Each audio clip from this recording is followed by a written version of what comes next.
This is 3 rookies critical to the Browns' success. This from Dawg Pound Daily. Number 3, defensive tackle Perrion Winfrey.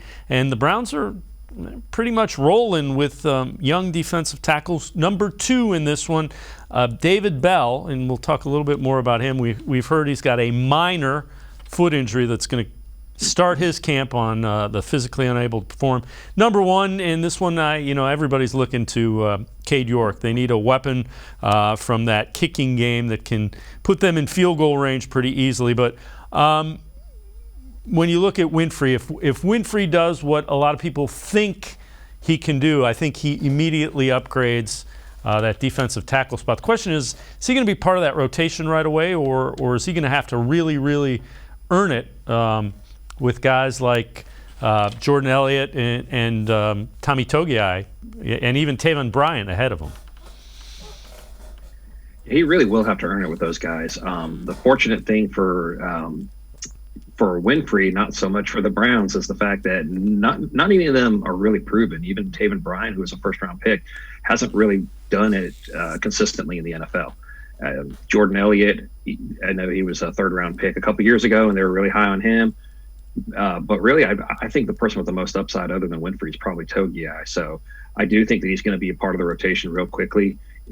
He's not known as a big-time run stuff or anything, but I think with the attention that guys like Jadeveon Clowney and Myles Garrett are going to command, I think you could see him have an impact as a rookie.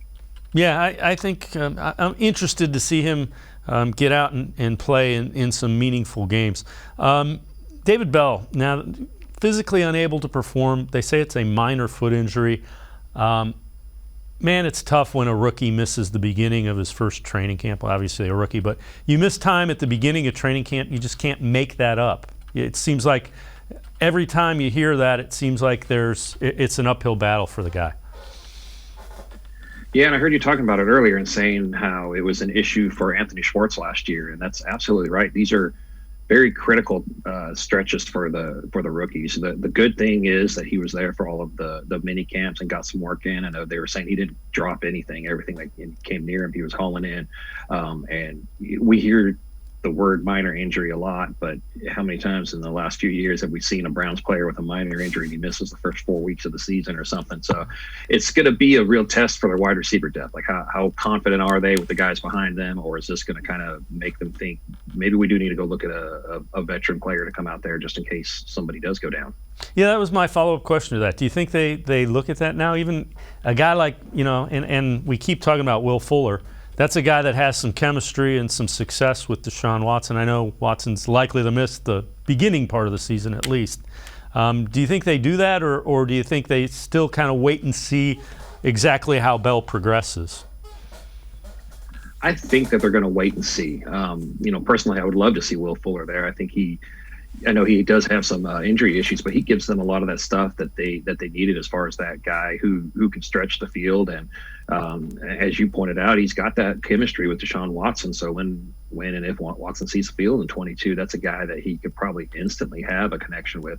But I think that they really want to see the guys that they have, what they can do. I know they've got a couple other rookies that they like. Isaiah Weston is a really talented player who I think could end up making the 53-man roster. I know they also like Mike Harley and Michael Woods, who they drafted, but I think they want to see what these guys can do before they overreact to an injury and sign a free agent. Yeah, and I get it. I understand that.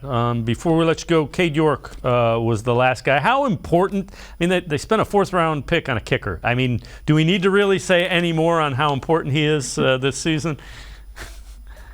Yeah, people don't like when you draft kickers either. They get really upset about it.